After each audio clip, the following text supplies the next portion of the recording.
Muy buenos días, Shabbat Shalom amigos. Vamos a ver si ya estamos transmitiendo en vivo.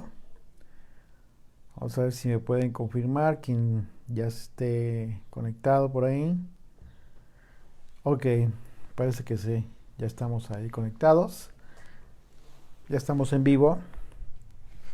Y bueno, pues en lo que se empiezan a agregar ahí los estudiantes, los compañeros estudiantes de la Biblia. Veo que por ahí ya está María Robles. ¿Cómo estás, María Robles? Muy buenos días, Shabbat Shalom. Eh, Recordarán ustedes que en el estudio del Shabbat pasado analizamos el capítulo 2, el capítulo 3, la segunda parte del capítulo 3. Así es de que en esta ocasión nos corresponde ya el estudio del capítulo 4 de la primera carta del apóstol Pablo a los Corintios. ¿Qué tal, Ana? ¿Cómo estás? Muy buenos días, Shabbat Shalom, Ruth, Ana Janet, veo que por ahí ya se están conectando algunos. Daniel, David, ¿qué tal, Daniel? Mucho gusto. Qué bueno que estás con nosotros, amigo. Un saludo hasta Argentina. Mercedes Herrera Brown. Pues bien, un saludo, un abrazo fuerte a la distancia de allá de donde nos acompañan. Muchas gracias. Para nosotros es un gusto muy grande que nos acompañen. Y bueno, es un tiempo para meditar, un tiempo maravilloso, muy a gusto para meditar en la escritura, para todos aquellos que se apasionan por el estudio de la Biblia, por los misterios de Dios que el Señor ha dispuesto desde la fundación del mundo para aquellos que han sido llamados, para ser conformados conforme a la imagen del Hijo. Así es de que, pues bueno. Hola Enid, ¿qué tal?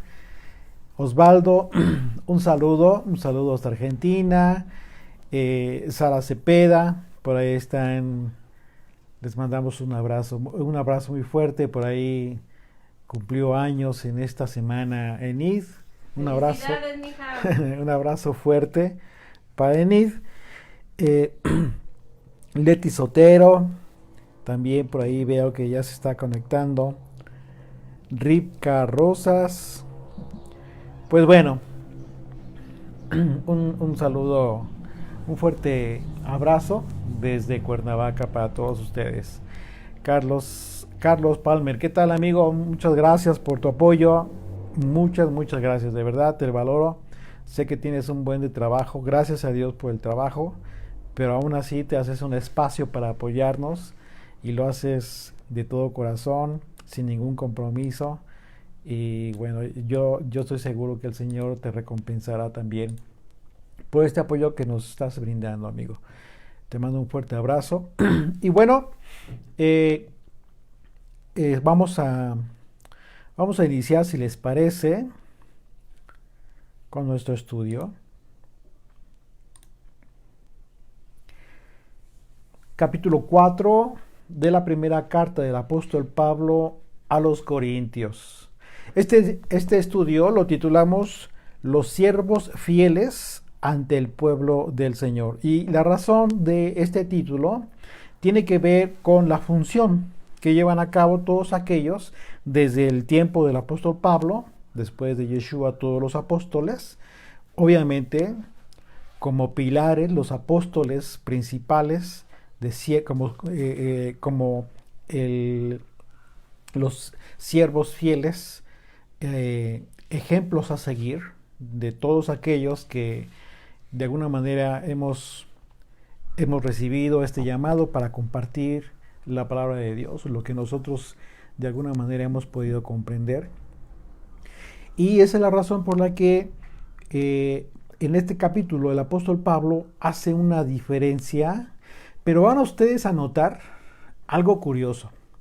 Eh, Recordarán que desde el capítulo 1 Pablo comienza a hacer una llamada de atención, porque ya la comunidad de Corinto había comenzado a dividirse, había otros maestros, unos decían, yo sigo a tal ministerio, yo sigo a tal maestro, yo sigo a tal. Y entre ellos ya comenzaba a haber disensiones. Y Pablo hace una referencia en relación a esta actitud que ya estaban teniendo los creyentes, aquella comunidad, en el sentido de que estaban aún todavía inmaduros. No podía hablarles en sentido espiritualmente, cosas espirituales, porque aún todavía tenían que tomar leche como pequeñitos. Pero ahora sí, con toda la paciencia, Pablo comienza a hablarles, no sin dejar de lado el aspecto de la llamada de atención e incluso llegar al punto de la reprensión, muy sutil si ustedes quieren, pero vamos a darnos cuenta que es parte de quienes en un momento dado tienen este propósito. Porque el compartir la palabra de Dios no solamente se trata de expresar, compartir lo que el Señor te permite entender, sino incluso de repente llamar la atención con todo respeto, por supuesto, pero a quienes de alguna manera ya empiezan a equivocarse. Ya hemos tenido algunos estudios ya desde varios Shabbats que hemos estado haciendo referencia a esta situación en donde Pablo está llamando la atención por la actitud equivocada que de repente unos tienen acerca de criticar o de juzgar a otros por seguir a uno u a otro ministerio. Yo sigo a fulano, y de repente hay enemistades y no se entiende con claridad todavía de que no se trata, Dios no, o sea, el propósito de Yeshua, el propósito de haber venido y de juntar las ovejas de aquel redil, como él les llamó, no se trataba de hacer muchos pequeños rediles, muchos pequeños grupos, no, sino juntar, reunir a las ovejas perdidas de la casa de Israel.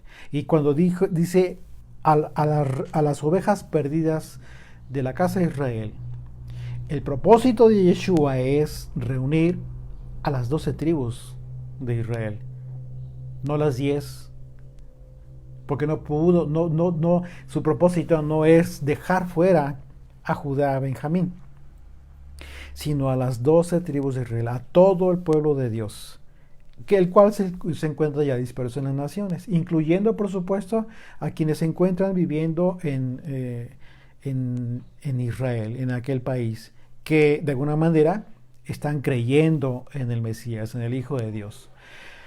Así es de que en este capítulo el apóstol Pablo ya establece una perspectiva correcta, ¿sí?, acerca de lo que se debería considerar cómo debería considerarse a un siervo de Dios frente a los hombres, como una referencia al pueblo de Dios, es decir, al decir a los hombres, tiene que ver con todas aquellas personas a quienes se les está dando un servicio, es decir,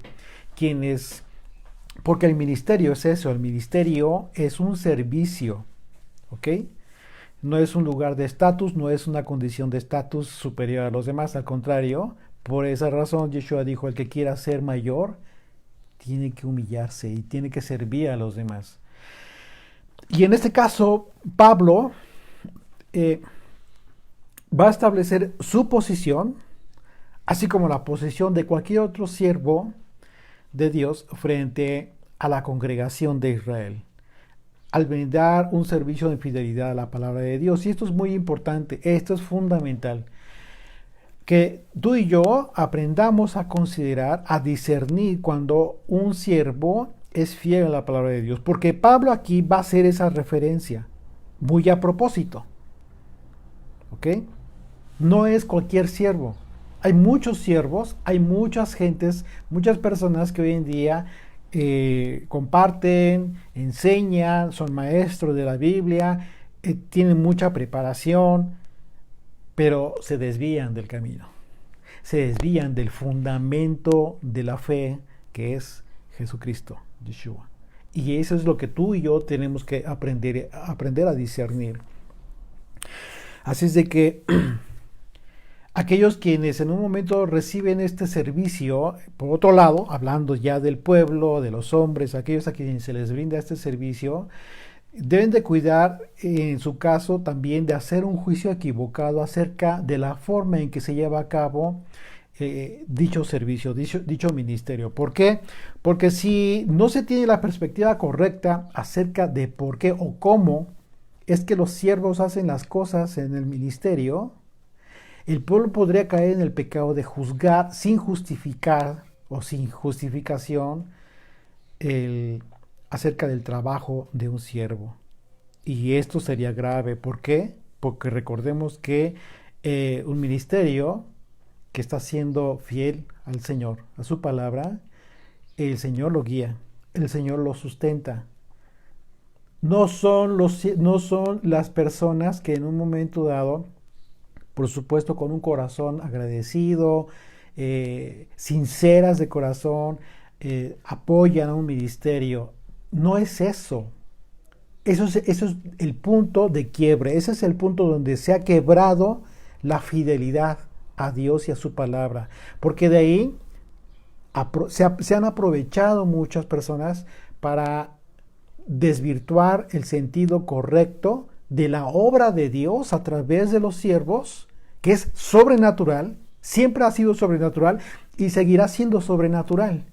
Pero no puede depender del corazón agradecido de unos sí y de otros no. Porque entonces un ministerio así no cumple el propósito divino del Señor. Es Dios quien pone la gratitud en el corazón de las personas. En unos y en otros no.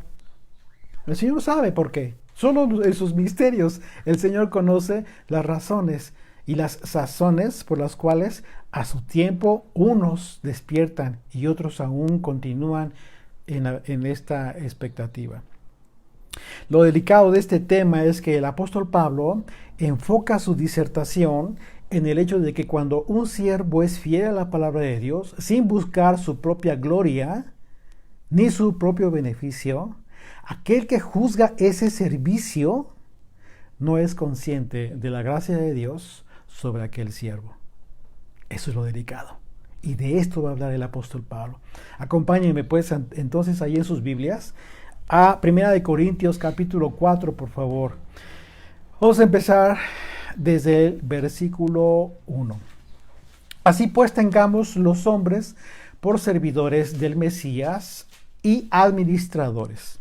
Ténganos los hombres por servidores del Mesías y administradores de los misterios de Dios. Fíjate qué versículo tan impresionante. Nada más y nada menos. Que el Señor coloca esta gran responsabilidad a quienes Él considera que pueden en un momento dado ser o portar esta gran responsabilidad acerca de administrar los misterios de Dios. Entonces aquí podría preguntarnos de los misterios de Dios. ¿De qué está hablando Pablo? ¿Cuáles misterios de Dios? Entonces es muy importante que atendamos al contexto de los pasajes en donde el apóstol Pablo, primeramente, habla en el sentido de que todos aquellos que venimos a la fe de Yeshua conformamos un todo, incluyendo siervos y pueblo. No hay separaciones. Siervos y pueblo en general, somos un todo, somos el pueblo del Señor. Sin embargo, hay ocasiones en que Pablo establece una clara diferencia entre quienes fueron destinados para llevar el evangelio de Yeshua, y los creyentes. En ocasiones Pablo hace esta separación, y este es uno de esos casos. De manera que para tener una mejor comprensión de las palabras de Pablo es necesario que nos ubiquemos en el contexto del pasaje conforme a lo que Pablo expuso. ¿Por qué? Porque en ocasiones se comete el error de no hacer esta diferencia cuando leemos estos pasajes y de repente todos nos ponemos el chaleco de que ya ocupamos el lugar que ocuparon en su momento los primeros, los más importantes, los de quienes seguimos el ejemplo, los apóstoles. Nosotros no somos apóstoles, solamente fueron 12, ¿sí? Y quienes recibimos este honor de poder compartir con ustedes lo que estamos comprendiendo y aprendiendo de las Escrituras. Simplemente recibimos un ministerio, un servicio con la responsabilidad de ser fieles a su palabra. Pero de ninguna manera ocupamos el lugar de un apóstol. Jamás eso va a ser posible. Y en ese sentido, hay muchos que en ocasiones no hacen esta diferencia. Hay quienes llevan esta gran responsabilidad, toman su vida, ¿sí? Y toman una decisión en su vida. Voy a tomar el mayor número de horas al día de toda mi vida, de mis 7 días a la semana, y me voy a dedicar a esto. Me voy a dedicar a esto que es mi pasión. A estudiar, a comprender mejor la Escritura y compartir a los demás lo que estoy aprendiendo. Así de sencillo. Y eso no te hace superior a los demás. Simplemente te da un lugar de mayor responsabilidad, pero sí hay una diferencia entre lo que tú haces y aquellos quienes se alimentan de esto que tú estás teniendo este gran honor de compartir. Así Pablo y los demás apóstoles era lo que estaba sucediendo con ellos. ¿Por qué? Porque de repente cuando tú no entiendes esa diferencia, pues es muy fácil ponerte el chaleco de aquellos que disponen su vida para... y no tienen tiempos muertos, horas muertas que le llaman, ¿no? En la agenda de cualquier persona. Pues tengo horas muertas al día, esto, y de repente tengo tiempo de ocio. Hay quienes no tenemos ese tiempo. Tenemos apenas unos días al año quizás para disfrutar con la familia, descansar, ¿sí? A veces, entre paréntesis, pero no dejamos de hacer. Y ¿sabes qué? Es algo que nos apasiona, es algo que nos rebasa. Y no todos tienen eso. No todos ocupan su vida y su tiempo y sus horas en eso. Y es muy respetable, no necesariamente debe ser así. Y en otro contexto, todos, unos y otros, tenemos la responsabilidad, ya hablando en otro contexto, de compartir a otros lo que estamos recibiendo, lo que estamos aprendiendo. Sin importar que te dediques a la enseñanza o a compartir la Escritura, sin importar que te dediques a recibir de alguien más. En ese sentido, todos como pueblo podemos llegar a ser esta luz que podemos reflejar, la luz del Señor, la luz de Yeshua, la luz que vino al mundo. Todos en general, como pueblo de Israel, luz a las naciones. En ese sentido. Así es de que Pablo aquí, con toda claridad, comienza a hablar acerca de quienes resultan ser administradores de los misterios de Dios. Y al hablar de los misterios de Dios, Pablo se refiere a la revelación que hemos recibido para poder comprender los aspectos ocultos de la Escritura. Esto es súper interesante. Aspectos que no son susceptibles de un conocimiento común. Aquí comienza esta gran separación, esta gran diferencia. Porque para esto, en un momento dado, es necesario que la comunión que tú tienes con el Señor, con el Padre Eterno, sea constante, todo el tiempo. No importa lo que estés haciendo incluso, todo el tiempo hablas con Él. Sino que por cuanto que es un conocimiento de Dios que hemos recibido por la revelación de las Escrituras y por su Espíritu, es por ello que podemos entender estos aspectos proféticos de eventos, ¿sí?, que sucedieron desde la antigüedad. Y lo podemos ver como profecías que se han cumplido o que están por cumplirse, para comprender los propósitos divinos que el Señor ha establecido en toda su enseñanza. Así es de que Pablo aún no ha dejado, si te das cuenta desde el primer capítulo, Pablo no ha dejado el tema de la discusión con que inició esta primera carta a los Corintios, en referencia a las disensiones que se estaban dando respecto a quienes seguían a unos y quienes seguían a otros, y a Pablo, otros a Apolos, otros a Cefas. De modo que en ese mismo contexto en el que Pablo les dice a los corintios que deben tener a los siervos del Señor como administradores de los misterios de Dios, es en ese contexto que el fin de toda disertación de un siervo fiel, ¿fiel a qué? Fiel a su enseñanza, ¿sí? A la escritura, a las enseñanzas de Yeshua, se debe considerar con respeto y con mucho cuidado antes de hacer un juicio. Y esto es de manera general. No hablo de un servidor, hablo de todo aquel que dispone su tiempo, que dispone su vida, las horas de su vida para prepararse y dirigirse a ti y compartirte lo que ha comprendido. ¿Por qué? Porque más adelante Pablo te vas a dar cuenta que él mismo, siendo portador del nombre del Hijo de Dios, él dice, ya regresará el Señor y nos aclarará a todos lo que hay en las tinieblas, lo que aún no hemos comprendido. Y se incluye el mismo, imagínate. Si Pablo hizo eso, ¿qué respeto debemos tener para todos aquellos que dedican tiempo de su vida para compartirte esto? Eso es un regalo y hay que agradecerlo. Siempre lo he compartido. Sin importar que se equivoquen, sin importar que tú consideres que se equivocan, sin importar que en un sentido dicen una cosa cuando deberían de decir otra. No hay perfectos, ¿sí? Pero conste, aquí hay que subrayar esto. Yo estoy hablando de los siervos fieles. ¿Y fieles a qué? A la palabra escrita.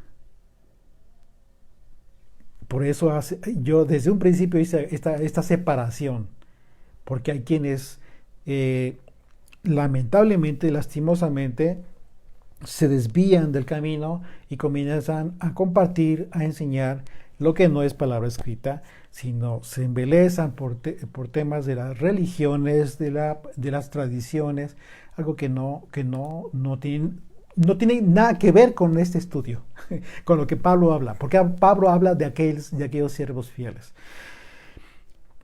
Así es que también resulta indispensable, entonces, por otro lado, discernir qué siervo es fiel a las Escrituras y qué siervo no lo es. Y para ello, ¿qué necesitamos?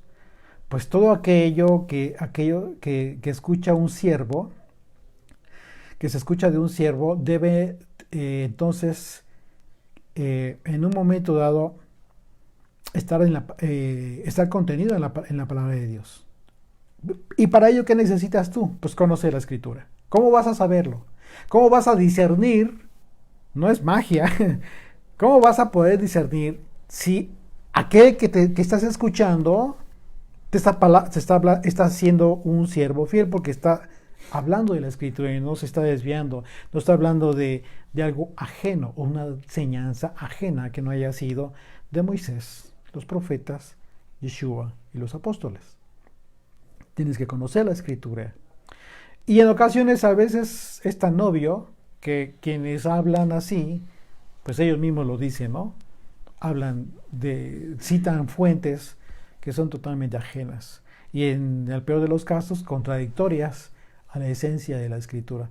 Así es que aquí Pablo, al hablar de los misterios de Dios, se refiere a la sabiduría de Dios, concretamente al Evangelio, al mensaje de la cruz. Ese es el misterio más importante de todos los misterios de Dios, que solo puede ser conocido y comprendido por medio de la revelación del Espíritu Santo. Tú puedes comprender el propósito y el motivo de la cruz solamente por obra del Espíritu Santo. De otra manera es una locura. No lo vas a poder entender. Por ello, una vez que un siervo ha recibido esta revelación, se constituye en administrador de esa revelación que a su vez debe de suministrar. Y dice el verso 2, ahora bien, se requiere de los administradores? ¿Qué es lo que se requiere de un administrador de los misterios de Dios? Que sea hallado fiel.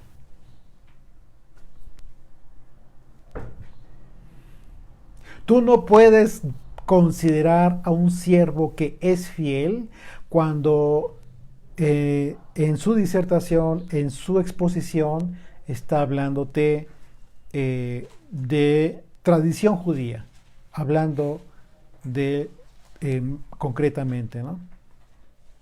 ¿Por qué? Porque, y no importa que Pablo haya sido judío, no importa que los apóstoles hayan sido judíos, no importa que Yeshua haya sido judío.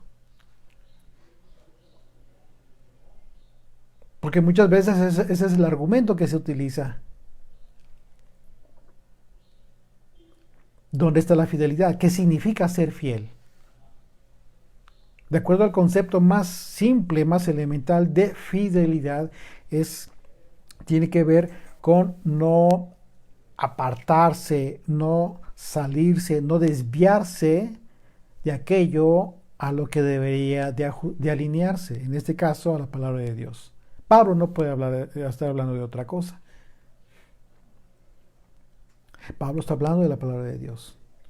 Aquí Pablo confirma que estos administradores, todos aquellos administradores que son una referencia a los colaboradores o quienes desempeñan un servicio, un ministerio, para llevar el evangelio, deben ser hallados fieles, no fieles a los mandamientos y filosofías de hombres, sino a las escrituras, a la palabra de Dios. Y dice el verso 3, yo en muy poco tengo que ser juzgado por vosotros. Fíjate lo que está diciendo. Qué importante es la seguridad con la que Pablo no se enoja. No tiene una acción visceral como hoy en día muchos que de repente saben que están siendo juzgados y reaccionan, ¿no?, visceralmente y comienzan y en sus mensajes los echan a perder, pudiendo ser mensajes hermosos, los echan a perder ya particularizando algunos aspectos que no debería de ser. No tienen este carácter, no han adquirido, sin importar cuántos años tengan de enseñanza, todavía no han adquirido la sensatez, la madurez, la firmeza, la seguridad con la que Pablo está refiriéndose al mismo en este caso. No pasa nada. Dice, yo en muy poco tengo que ser juzgado por vosotros, o por tribunal humano, ya de manera general. Y ni aún yo me juzgo a mí mismo. Fíjate lo que está diciendo. Pero aquí te está diciendo la razón. Porque aunque de nada tengo mala conciencia, no por eso soy justificado, pero el que me juzga es el Señor. ¿Tú por qué crees que estás haciendo esta afirmación? Pablo hace esta afirmación como una clara evidencia de que está hablando de términos espirituales. Su ministerio está basado, está afincado, tiene el fundamento en términos espirituales que son dados por el Espíritu de Dios. Porque al decir que no puede ser juzgado por tribunal humano, está diciendo que su servicio solo es una disposición divina para llevar el nombre de Yeshua. No fue un capricho de él. Su enseñanza, la enseñanza del maestro, su doctrina, y por cuanto que su ministerio solo fue dado por Dios, ¿sí?, y no por algún colegiado humano, es decir, algún nombramiento. Aquí te nombramos pastor, te nombramos apóstol, ahora profeta. Y te ungimos. La imposición de manos para llevar a cabo dicho ministerio. No fue así. A Pablo no le sucedió eso, ni a ninguno de los apóstoles. El Espíritu de Dios que estaba sobre Jesucristo hizo que llamara a uno y que llamara a otro y que llamara a otro. Por ello, en realidad, su ministerio, el ministerio del apóstol Pablo, solo puede ser juzgado por Dios. Por eso lo menciona así. Por eso, con esa seguridad, habla y dice: ustedes no pueden ser juzgados, no me pueden juzgar a mí. Porque lo que yo hago, simple y sencillamente, tiene que ver con una disposición divina, una disposición que viene de arriba, y no es capricho mío. Ninguno de ustedes me designó.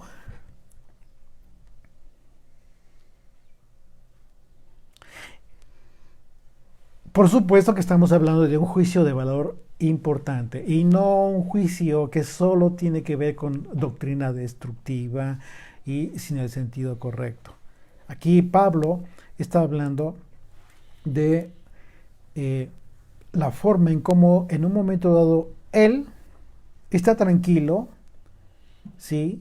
Independientemente de que ya ha escuchado que estaba recibiendo, que estaba haciendo recibiendo juicio de algunos integrantes de la comunidad de Corinto.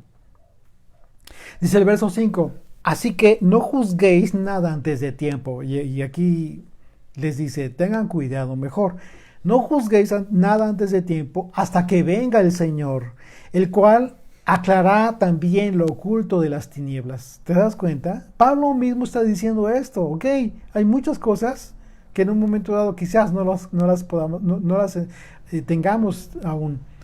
Dice: y manifestará las intenciones de los corazones, y entonces cada uno recibirá su alabanza del Señor. Está hablando de alabanza, lo cual es un reconocimiento que el Señor hará en su momento, pero al mismo tiempo les está haciendo una advertencia: tengan cuidado.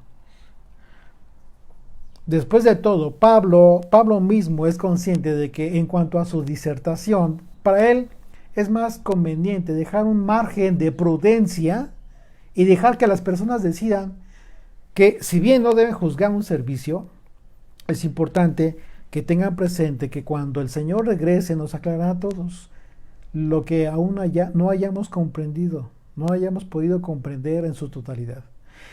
Al mismo tiempo en que hará manifiestas las intenciones de los corazones, y en base a dicha manifestación cada quien recibirá reconocimiento en la medida de su comprensión y en la medida de la intención de su corazón. Así que Pablo te está advirtiendo aquí. Exactamente. Así es. Dice el verso 6: pero esto, hermanos, lo he presentado como ejemplo en mí y en Apolos, por amor de vosotros, para que en nosotros aprendáis a no pasar más, a pensar más de lo que está escrito. No sea que por causa de uno os envanezcáis unos contra otros. Fíjate que cómo es que va de forma tan sutil y les está diciendo en este momento: estoy hablando de Apolos y de mí, pero para que ustedes tengan cuidado. Voy a leer nuevamente el verso 6. Dice: pero esto, hermanos, lo he presentado como ejemplo en mí y en Apolos, por amor de vosotros, para que nosotros aprendáis a no pensar más de lo que está escrito. No sea que por causa de uno os envanezcáis unos contra otros. Aquí es claro que Pablo refiere que los corintios, como hoy en día, cualquier congregación o grupo de creyentes debe aprender a ver de manera apropiada a los siervos fieles de Dios, a considerarles, que en un principio, por supuesto, fueron los apóstoles. O sea, eso, y no hay comparación, y no hay más apóstoles más que los primeros.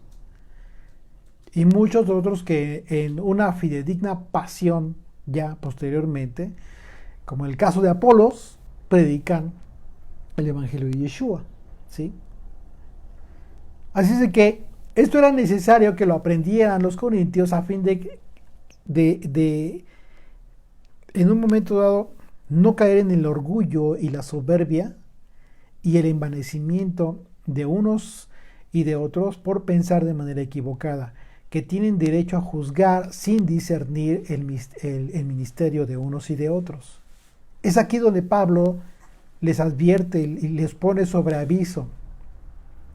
Ahora bien, no significa que Pablo estaba prohibiendo ser juzgado. No. Él no estaba prohibiendo ser juzgado por los creyentes cuando fuera en un momento dado estuviera justificado, sino que Pablo estaba exhortando a cualquiera que pensara que tuviera que tuviera en un momento dado o que pudiera juzgar el ministerio de Pablo o de Apolos o de cualquiera, que él lo hiciera conforme a lo que está escrito. Ok, si vamos a ser juzgados, está bien, pero conforme a lo que está escrito. Aquí está la llave de los maestros. ¿Por qué? Porque Pablo está poniendo un candado. Perfecto. Está bien. Tienes la piensas que tienes esta libertad, la autoridad, la madurez para juzgar mi servicio, entonces que sea conforme a lo que está escrito. Por supuesto. Así como hacían en aquella comunidad en que llegó Yeshua y que ellos estudiaban. Y entonces le decían, checaban pues que lo que hablara estaba en la palabra. Así es. Así es, exactamente. Por supuesto. De eso se trata. No se trata de que te molestes porque alguien está juzgando tu ministerio cuando realmente quizás tengan razón. Si tú estás llevando a cabo un servicio, considera eso. Estás para servir. Tienes que humillarte, no debes ensoberbecerte. Tienes que mantener la posición que ya asumiste de un siervo. Tienes que humillarte. Y si vas a recibir críticas, juicios o llámale sugerencias, pues hazlo con mucha atención, con un corazón dispuesto, con una actitud humilde, y eso te va a ayudar mucho. Te va a ayudar mucho. Porque si tomas la posición contraria, te molestas, te ensoberbeces, estás considerándote a ti mismo, pues que todo lo haces bien. Y de entrada ya estás mal. Eso no debe de ser. Así es de que Pablo les dice claramente, ¿ok? Conforme a la escritura. Verso 7. Porque ¿quién te distingue? Fíjate bien, lo que les dice. ¿Quién te distingue? ¿O quién te hace superior? No. Estoy hablando de ese mismo término. Te distingue o de que te hace superior. Dice, ¿o qué tienes que no hayas recibido? Y si lo recibiste, ¿por qué te glorías como si no lo hubieras recibido? Estas preguntas de Pablo buscan ubicar a todo creyente, a todos, sin excepción, que consideremos que si en un momento dado consideramos que tenemos un don espiritual, pues si es un don de Dios lo hemos recibido. Y en consecuencia no hay razón para gloriarse de algo que tú y yo hemos recibido. Porque por eso pregunta si alguien considera que tiene algún don divino que no haya recibido de Dios. La pregunta de Pablo pudieras sentirla con cierto sarcasmo. ¿De verdad consideras que no has recibido nada de Dios? O sea, lo que ya aprendiste, lo que ahora ya eres y que no eras, ¿no lo recibiste?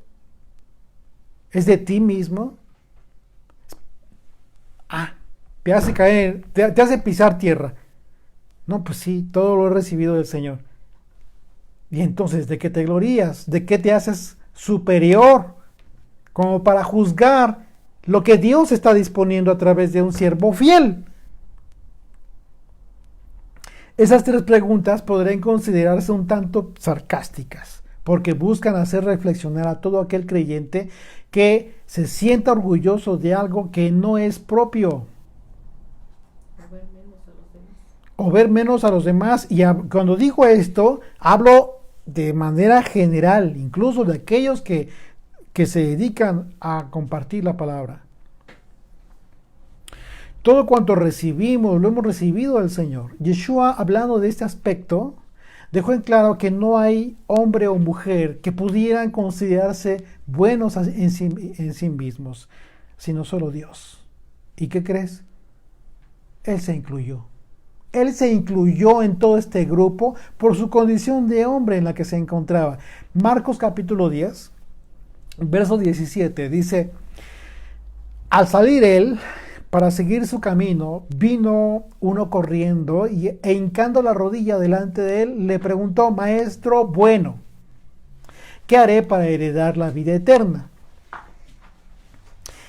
Yeshua le dijo, lo primero que le dijo: ¿por qué me llamas bueno? Ninguno hay bueno, sino solo Dios. Solo uno, Dios. Es impresionante. Yeshua mismo, a sí mismo, se coloca en el mismo paquete de todos nosotros. No somos buenos. Ninguno de nosotros somos buenos. Solo uno, Dios. Claro, tienes que entender que en ese momento la condición de Jesucristo era una condición de hombre. Y por eso en ese sentido, por cuanto que su naturaleza estaba en esa condición, por ese tiempo, entonces se incluye con todos nosotros. Claro, nuestra condición natural no nos permite tener en sí mismos nosotros, por nosotros mismos, algo bueno. Cualquier cosa que podamos tener de bondad viene de arriba. Yeshua estaba hablando del don de la bondad. Así es de que si el propio Hijo de Dios consideró que ni aún en él había algo de sí mismo que se pudiera considerar como bueno, puesto que todo había recibido del Padre, es claro que ninguno de nosotros deberíamos pretender distinguirnos de los demás. Bajo esta perspectiva, y por supuesto, eso incluye a no sentirnos mejores que incluso un gentil. Fíjate bien lo que te digo, ¿eh? No deberías sentirte mejor que un gentil. Y cuidar mucho de hacer expresiones despectivas acerca de un gentil. Porque a su tiempo, ese gentil también va a recibir lo que tú y yo hemos recibido de Dios.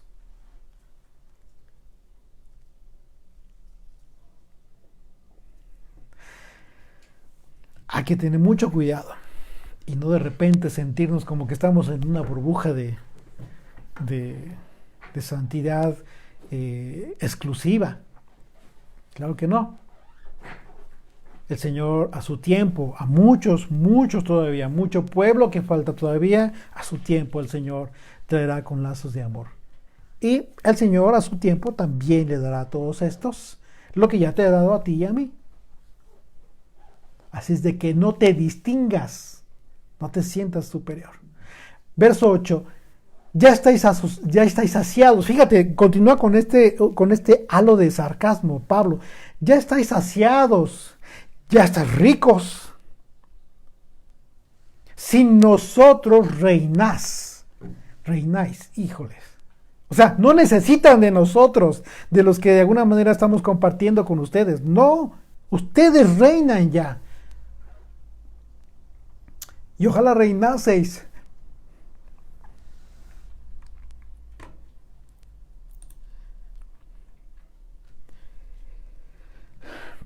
Para que nosotros reinásemos también, juntamente con vosotros.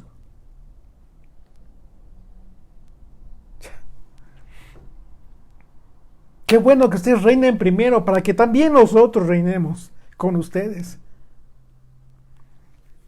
Porque según pienso, Dios nos ha exhibido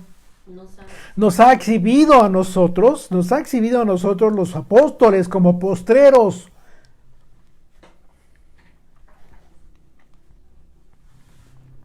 Como a sentenciados a muerte.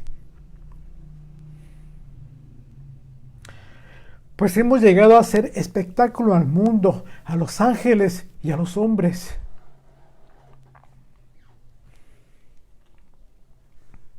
Imagínate el dolor de Pablo al escribir esto. Después de haber formado esta congregación. Él la fundó y ya lo estaban juzgando, ya estaban sintiéndose que estaban reinando, ya pensaban y consideraban que no necesitaban de Pablo. Esta expresión fuerte de Pablo tiene todo el propósito de sacudir a la conciencia de los corintios. Y hoy, a cualquiera o cualquier grupo o congregación de creyentes que por causa del orgullo y la vanagloria se consideran mejores que otros.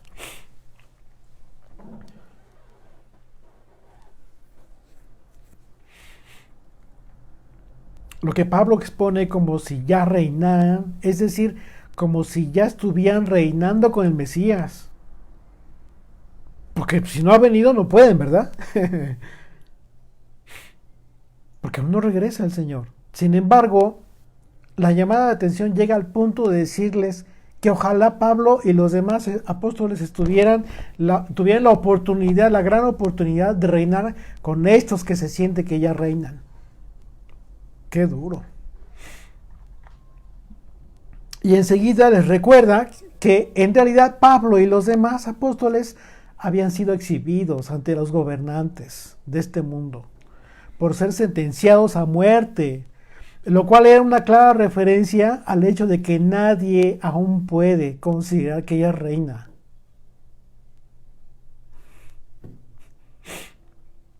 Porque el rey aún no ha regresado.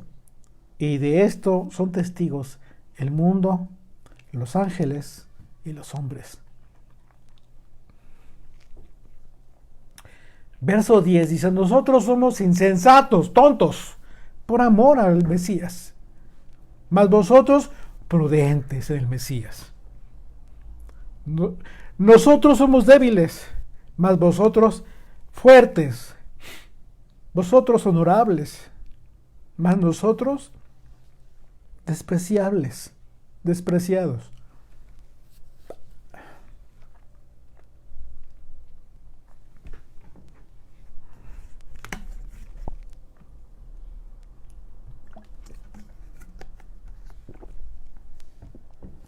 Verso 11, hasta esta hora padecemos hambre, tenemos sed, estamos desnudos, somos abofeteados y no tenemos morada fija. Fíjate, qué vergüenza debieron haber sentido los corintios. Aún así, Pablo les dice, no lo hago a propósito para avergonzarlos. Estas comparaciones que está haciendo Pablo, por supuesto que son el objetivo, con todo el propósito de exponer la realidad en que vivían los apóstoles. Claro, estaban siendo perseguidos, a cada rato los menospreciaban o maltrataban. Una comparación con un aspecto totalmente antagónico a la perspectiva que estaban pretendiendo los corintios. Porque de forma irónica Pablo les dice a los corintios que ellos son fuertes, mientras que los apóstoles pues eran débiles, ¿no? Despreciados y abofeteados, humillados. Pero los corintios se sentían muy orgullosos y por esa razón creían que podían juzgar el ministerio de Pablo. Y de mala manera. Verso 12. Nos fatigamos trabajando con nuestras propias manos. Fíjate lo que está diciendo, para que el estudio de la tarde de hoy a las 5 de la tarde pongas mucha atención por el tema de las ofrendas. Números capítulo 7. Nos fatigamos trabajando con nuestras propias manos. Nos maldicen y bendecimos. Padecemos persecución y la soportamos. Nos difaman y rogamos. Hemos venido a ser hasta ahora como la escoria del mundo, el desecho de todos. Fíjate que algunos griegos en la antigüedad tenían la costumbre de arrojar a cierta gente que consideraban sin valor al mar durante el tiempo de plagas, por ejemplo, y de hambre. Y cuando lo hacían, decían, tenían una expresión, decían, sea nuestra escoria, desechándolos. Pablo utiliza estos términos. Las víctimas eran llamadas raspados, así les decían, creyendo que aquellos que estaban siendo despreciados quitarían las culpas de la comunidad de donde se encontraban estos males. Pablo utiliza estos términos, escoria y raspados, para referirse a quienes por amor a Yeshua son considerados insensatos, tontos, despreciados y desechados. Una condición que por supuesto los corintios no estaban dispuestos a asumir.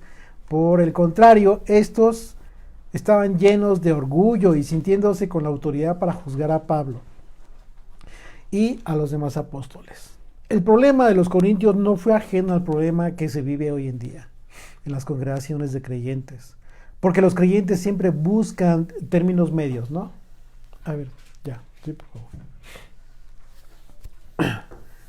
¿Qué es lo que sucede? Normalmente se buscan términos medios, o sea, no tanto.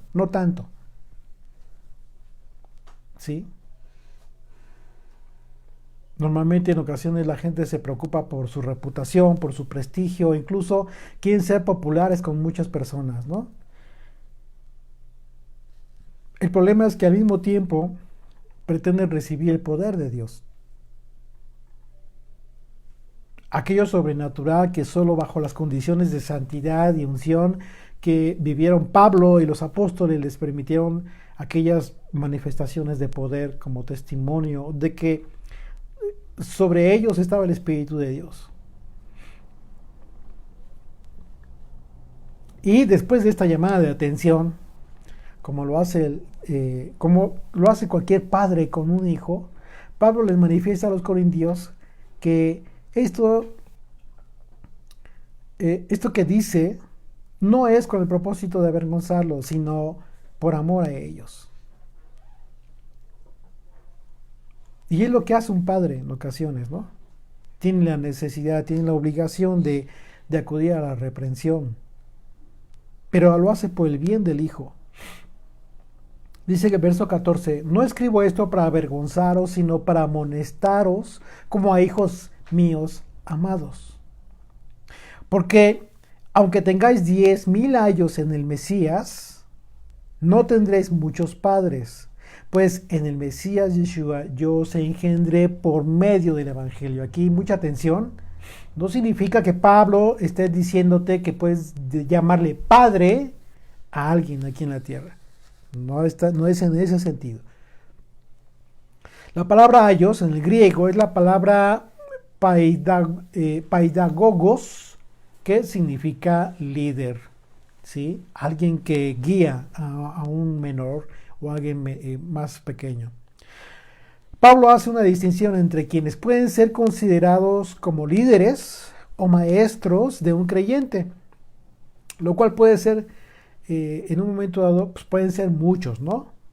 Hay muchos maestros, muchos líderes, y aquel que ha puesto el fundamento de la verdadera fe en las personas.